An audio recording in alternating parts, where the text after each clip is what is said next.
Yes, sir. My name's Zakashi, guys, and in this video here, we are going to be doing. It's an actual video request. I haven't done a video request in a while, and I don't take them as often as I used to, simply because there'd be so many. I was a much smaller channel back then, but I saw this in the comment section. I thought this is a good video to do, and I'm just gonna show you who actually commented it. We got here Unknown Christian. I actually had to dig it up. You can see I'm adding like filters to specifically bring it up. Is top 10 LFs coming? And he actually commented twice. Top 10 underrated LFs. So in this video here, we are going to be discussing the top 10. Well, I'm gonna do top 5 underrated LFs because I feel like top 10 is big and there's not that many, but I feel like the top 5 is much easier and the list would be way too long if I make it top 10. So we're gonna be doing top 5 underrated LFs, and I decided to actually make this a 2-part video for before the festival because we're gonna get some hype units during the festival. So the top 5 underrated LFs before the festival.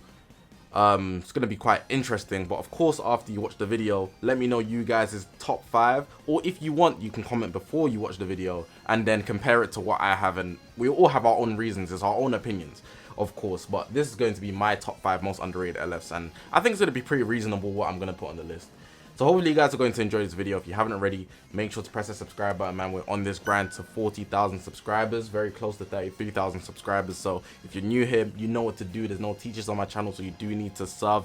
Make sure to press that subscribe button. All my social media links going to be on the bottom of the screen. It's the YouTube channel, but we've got a Twitter, Twitch, Reddit, Instagram, and a Discord link all in the description below. So make sure to check me out all of those. I also want to say I live stream every single day, so I do check comments on occasion, and I make sure every video I check them on occasion now and then. But if you want to ask me anything or request something, the best place to do so would be on my live streams, as I stream every single day on the YouTube channel, 9 PM to 11 PM GMT. I'll also be streaming the reveals and stuff, the festival reveals and stuff, which is on a Thursday. So tap into that one when it's live. We'll probably stream live twice on the day, so if you want to ask me anything, is the best place to catch me. Come through, watch the reaction that I'm going to do with you guys all in the chat. It makes a good reaction, I'm not gonna lie, it's a good time. But yeah, man, without further ado, let's get into this video now. Now, before I get further into the video, I should have pointed this out straight away, but I want to say that underrated implies that they should be rated more. For example, let me just take somebody just for sake. That doesn't mean they're making the list, but I'm going to take Beast Gohan. We know he's the best in the game, but could he be rated higher? If he could be rated higher, and he should be rated higher, he could still be classed as underrated. So it doesn't necessarily mean somebody is bad or good. It's more so the value that everybody sees them as isn't the true representation of what they should be seen as. And I feel like that's a very good thing to note, because I might mention somebody and then you might see it as, oh, they're already good though. But I'm seeing it as they could be better, and everybody should see them as better. That's the main thing you need to apply with this video. But yeah, enjoy. Now, number 5 on the list, we actually have SoH Trunks. Now, the reason why this guy is on the list is because he literally just got replaced and everybody just forgot that he's actually a very capable unit, especially upwards of 9 stars. But I feel like everybody who actually wanted him, I didn't summon one time, like I didn't get him one time during the actual festival when he released in 2021, which is why he's only 7 stars for me. But I didn't pull him one time and I've still got him 7 stars. But if you summon for him on the festival, it's very likely you have him more than 9 stars, especially because he's been on other banners throughout the year. And this guy here during the festival, he wasn't the main focus because Blue Bros existed, and that's fine. But just because Beast Han exists doesn't make this guy not capable anymore, especially on his most appropriate team, which would be Future. Future operates at such a high level, it's insane if you got all the equips packed down perfect. And when you have this guy at 9 stars or higher, when he's got that full gauge ultimate, you're getting blitzed. It's not a joke. Of course, what makes this guy unfortunate is that he's very conditional to the fact that he has to be used with specific 2 tags, Future or Vegeta clan, and if you're not using him with either or tag, he's basically useless. He's one of the most useless units in the game, I'm not even gonna lie. That might be stretching it, but you get what I'm trying to say. But I feel like he's underrated simply because he just got replaced by such a OP unit, which makes him seem like he's a lot worse than he is. But really and truly, putting him on the right squad, he will still cause you the same amount of problems, and you'd be very surprised that he's actually doing that much damage. Like, no joke. The gauge, the way it works, the way it takes out, if I can pull it up here, where is it on the kit? when his gauge actually fills, it's actually really, really useful. Here we go. Charge his own unique gauge every time when hit with an enemy's arts card, whatever, cool. That's pretty dope. The following effects occur once unique gauge is full, activates once. So your key just gets taken like that, which is very useful to stop a person's combo. Even though most people get key on entry, it can still catch them off guard. Restores on health by 15% for getting health is very, very good. He becomes a damage monster, so he gets more damage, ultimate damage, and draw speed, which is very, very effective. And of course, like I said, he's conditional to his tags, but if you put him on the right tags, he can actually do a lot more. So he gets endurance, and his unique gauge goes to 100% if his health reaches 0. That's in addition to the endurance, unless you're using a character like the tag droids, or really and truly the tag droids are part of his team, so he's actually very solid on that department. You're not going to see him around, of course, but very, very effective nonetheless, given that he's run with the right team. And I feel like he's just underrated due to how OP Beast Gohan is not to be forgotten. But he's not going to be any higher than 5th simply because he is replaced. So, I don't know. This is actually a list in order for once, but I feel like I should mention him because people act like he's just nothing, like he doesn't exist at all, which he pretty much doesn't. But if you do want to use him, you're still going to get some good results if you've got a good future team. And I'm not talking about Vegeta clan because that team's in the mud. So yeah, number 5 on the list, still the SoH Trunks. Alright, so number 4 on the list, I've actually got LF Super Vegeta, or the 1st anniversary GOAT. He's Zenkai now, and I feel like this guy's underrated given that people don't use him most effectively as to how he should be used given his age. He's been in the game for, it would be leading into 4 years now. So it's quite insane how long he's been in the game, and with his Zenkai, he's not used that much simply because he's not an offensive GOAT, and I don't want to make him out to be like he's an offensive GOAT. He's literally aged, and that's fine. That's not the point. That's not the reason he's on this list. I'm a Fusion Warrior guy, so people are going to call out bias, but let me explain because it's very reasonable why I put him on this list. So I use him defensively, and that wouldn't make sense normally, but the reason I do is because he offers a HP buff. Now, you'd say that, oh, I shouldn't really put him at a high star standard, but because he's been in the game since the 1st anniversary, and he's very accessible on a lot of banners throughout the 1st anniversary, from then, that's a very long time. A lot of people would generally have him high stars, if not 14 stars. So with that being said, at 14 stars, he gets a HP buff. So if you build him defensively, he's gonna actually live for a long time and actually apply the benefits to this unique ability. I would say he's more like a Future Han, but slightly better in his unique ability. The only difference is he doesn't have endurance, and he doesn't actually fit on a lot of other teams. So if we look at this unique ability here, it's not this one, it's this one. You can see that every time an enemy uses an arts card, he gets 10% for his allies, but that also applies for himself. So every time, it doesn't even have to hit him. Enemy uses a strike card, they cancel it. That's 10% for you and your teammates. That's very, very effective, especially with units nowadays that do long combos. With this guy, if you build him defensively, put defenses all on his equips, he would literally tank a lot of hits and he'd literally build up a lot of buffs. And with that being said, imagine switching out to a GOAT in the game, such as Beast Gohan or something like that. I used him with Ultra Super Gogeta. That ultimate can literally one-shot based off the fact that you've built up so many buffs using this Super Vegeta. But I also want to add for himself, he actually gets a buff every time he draws an arts card. So you can see with strike cards, it's 20% strike damage, blast is 20% blast damage, and so on and so forth. You can read it there yourself, which is actually very, very useful, generally speaking. In addition to that, he actually removes all the enemy attribute upgrades from his main ability. So imagine he's just started getting hit with a combo. The combo was like 10 cards long. Then after that, he hits a strike cards, he pops his main. With his main, he also gets draw speed, just to point out. And every time he switches in, he also gets draw speed, which is very, very useful. So now you've got 2 times draw speed, drawing cards, getting buffs. You've already got a lot of buffs because they did a combo against you. You pop the main, you're ready, so you cancelled all their buffs. And then you put whatever equips on him, and you're going to hit our ultimate arts. It's a good combination. Pretty much his defenses and his buffs for the teammates, that's what make him very valuable. In addition to the fact that he can cancel buffs and actually do a good ultimate arts that would actually do surprising damage. I feel like that is what makes him most underrated, but the only thing I want to point out is that he doesn't have a lot of teams that he would fit on. You'd mainly use him on Fusion Warriors. If you're not using him on anything else, then pretty much you're not going to get the value out of him if it's not Fusion Warriors, based on his equips as well. So I want to point that out. But Fusion Warriors literally gets a unit every single year. If not in the anniversary, they'll get one in the festival, and that will make them stand out, and Super Vegeta can get value, especially because he has a HP buff at 14 stars. That literally puts him on the team over like any other HP buffer that could be on the Fusion Warriors, due to the fact that he also has other things in his Z ability, such as Strike, so he's not just a plain HP buffer. Also a Zenkai buffer for Saiyan, Purple Saiyan, so yeah.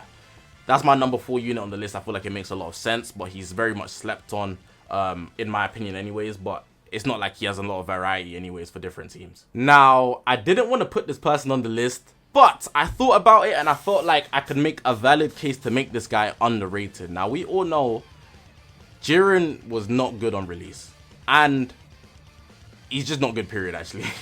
He's just not good, period. I don't think like there's anything that I need to really say about him.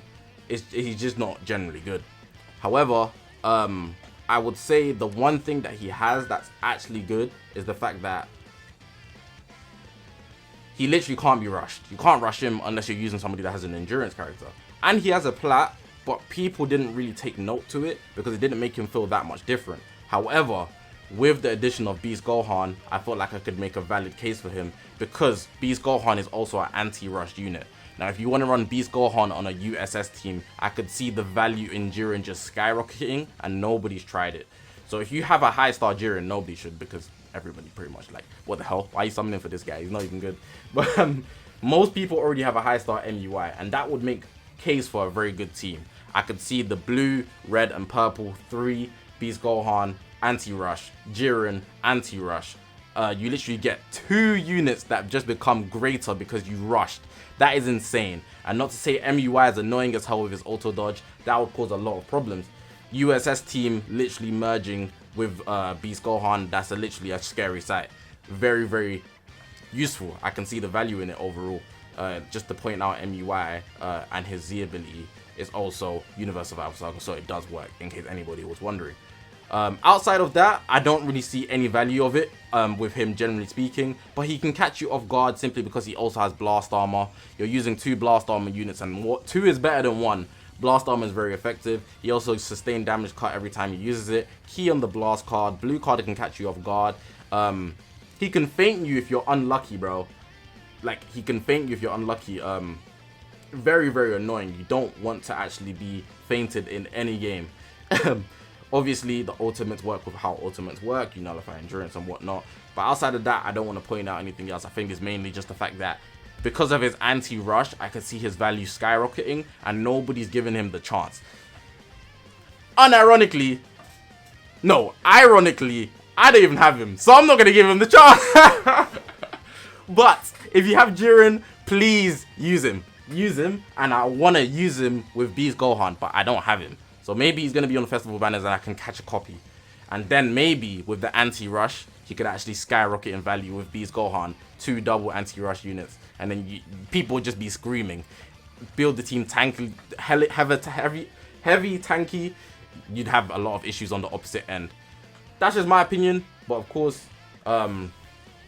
we'd have to actually see it in gameplay. But I've seen some high star Jirens and they've actually been able to do a lot of damage. So don't sleep on Jiren just because nobody uses him. He could actually do a lot of damage to you. So shout out Jiren, man. Didn't want to gas you up, but I feel like you could make the case. I'm not putting him any higher than 3, but I feel like 3 is reasonable to actually make a case for him. Now, this one here is very interesting. I got number 2 with Kid Buu. Now, the reason why he's on this list is simply because he's actually a good unit, and he's one of the most annoying units if used in the meta, but nobody uses Regen. Regen hasn't been a good team since, I don't know when, maybe since Fat Buu got a Zenkai, bro. Regen is in the mud, bro. They are not a good ranked PvP team, and the way Legends has progressed, defenses do not matter. It's literally that. Offenses win games, and I've always thought that anyways, but there was points in the games where literally you can't get through if you didn't have defenses because Regen had better defenses. So, with that being said, he's actually one of the most offensive units on Regen, and he works in a way where he literally just pops his green and he consistently gains his Vanish Gauge. He's Kaoken, but he's easier to use basically, because all you have to do is pop the green. You don't have to worry about your key. He doesn't exactly lock the way Kaoken does, but he can with his main ability, which is very, very annoying. And similar to Super Vegeta, he actually cancels your attribute upgrades, which is actually very effective when you want to pop your ultimate, which could lead to a very good ultimate arts. Like, you could do a lot of damage. I just feel like this guy would get a lot more shine with the fact that he's actually going to get buffed when regen buffs. If regen ever gets buffed, we did get the Piccolo, the superhero Piccolo, but that's about it. And he's a range type. We all know regen is heavily ranged anyways, but there are a lot of blast types. But I feel like doing regen range type is the most effective way to get out of it. And I also want to point out that he has a platinum equipment as well, but he hasn't seen true shine because of the team availability on the teams. So I feel like this guy is a very, very underrated unit in conclusion.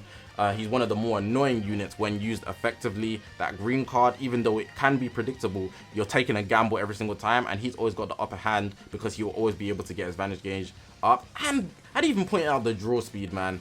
You can get amazing damage inflicted on the blue card as well. Unfortunately, no blast armor, but he can reduce the cost for his blast. There's a lot of small things in his kit that are not actually highlighted in the meta simply because regen isn't valuable.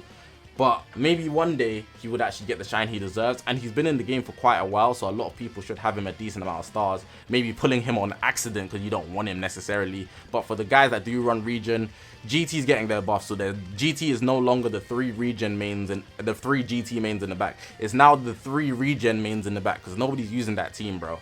But maybe one day they actually get something of use. So Kid Buu, he's made the number 2 spot. And now we need to get for who's the number 1 spot on this list. Now, number 1 on the list, we've got Super Saiyan God, Super Saiyan Vegeta, Vegeta Blue from the Future arc. This guy with the lock-in ultimate. There's not much that needs to be said, but I genuinely believe out of all of the LF Zenkais in the game, he's the best one. And I don't think it's actually close. It's only that he doesn't have the team to support him. There's no LF Zenkai or Zenkai in the game, in my opinion, that's actually better than him. If I bring up the list of Zenkais, yeah, I'm sure you guys will agree. But for how good he is compared to any of the Zenkais, I genuinely feel like he's not used, but he would be the perfect unit to snipe a Beast Gohan. I feel like the only thing that kind of holds him back is the fact that his team, God Key, isn't very good. You could use him on Future, but a lot of people have opted in for the Super Saiyan Trunks because he's obviously more recent, which makes a lot of sense. But this Vegeta is not to get slept on, and let's dive into his kit. So, first of all, let's talk about his main ability. Main ability increases draw speed by 2. What? Not 1, 2. 2. And he gets strike damage inflicted. And we know every punch is literally insane. Insane. Let's talk about his green card. His green card, very effective because you can unlimited stack up the damage inflicted for your ultimate arts. That's insane. Literally, ultimate arts damage inflicted for the next special move or ultimate arts. So you can just do a lot of damage with that, which is very, very good. You really want that. So keep building up that ultimate art so you can do a lot of damage. And then what's really good about it is the fact that it locks in. So when you pop the ultimate, it locks in. But that's not even just all. He has a unique ability where he actually builds up damage every time. I believe he uses an arts card, which is actually very effective for actually getting your ultimate damage up. So you can see here, the following effects occur every time this character uses a strike or blast arts card. So 10% of damage inflicted by allied tag God Key or Vegeta clan for 10 time accounts. That applies for yourself as well, which is very, very effective. But he also gets plus 15% damage inflicted for himself, which is dope. So you're getting a lot of damage, just generally speaking, and he lowers his cost every single time. That's dope. That's very dope. And you can imagine every time, maybe like 4 cards, 3 cards, depending on the unit, 2 cards, and the ultimate is grits.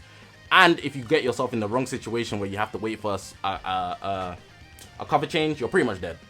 Like, you have to really time. It's not even about who you're timing the cover change with. It's about who you're choosing to die. Fair enough, he doesn't have cover nullification, but I feel like for the value that he has as an individual unit, fair enough, he's locked into more so like Future because of the basis of his platinum equip. Let me actually bring it up just so I can show you for the video. If we go to party formation here, I'll just slap him on and I'll show you his platinum equip. Where is it? Where is it? There it is. There it is. You can see that you pretty much get buffed based on God Key or Vegeta clan, and that ruins the variety you could run with. But regardless of that fact, he can still hit like a brick because this is based on strike and blast. We're talking about ultimate damage that he could be doing. He's also got a lot of good ultimate equips as well. For example, this one here, which is an extra ultimate equip which you can add. I think this one does special move damage, but like I said, the green card builds that up.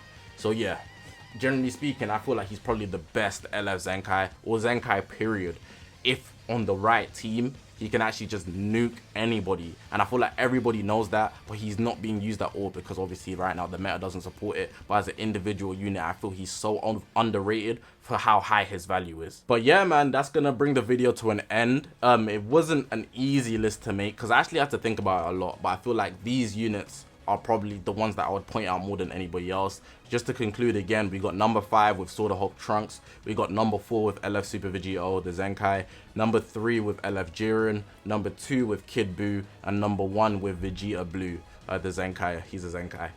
I don't think I'd change my list at all. Even looking at all the characters, I generally feel like this is what it would be. I don't think anybody else is underrated as much as these guys here, and I feel like this order here is pretty much perfect. I could maybe open myself up to some consideration, but I'm very happy with this list. Maybe an honorable mention, the LF Broly, the blue one, but even then, I just think he's just not good. Like, he's gassed up, he's quite glass, and he can put himself in the right situation, but it requires a lot of effort. But yeah, hopefully you guys did enjoy this video. If you haven't already, make sure to press the subscribe button, man. We're on this grind to 40,000 subscribers. Shout out Unknown Christian again for the video recommendation. Like I said, this was his idea. Let me actually show him on the screen again, because this video wouldn't be coming without him. So yeah, Unknown Christian, shout out to you, man. All my social media links are going to be on the bottom of the screen. It's the YouTube channel, we've got a Twitter, Twitch, Reddit, Instagram, and a Discord link all in the description below. So make sure to check me out on all of those. Like I said at the start of the video, I live stream every single day. So if you want to ask me a question, you could actually end up getting me to do a video if you want to request something. I'm not guaranteeing it, but I'm saying if you want to ask me a question, the best place to do so is to pop in on the live streams. Just say hi or ask whatever you want to ask, even if you have some queries for your own self. I'm open to everything, literally. But yeah, I'm gonna leave the video like that. I appreciate you guys for watching, man. All the love and support's been amazing. See you guys in the festival, live reacting like I said. My name's Zakashi, guys, and I'll see you guys in the next one, man.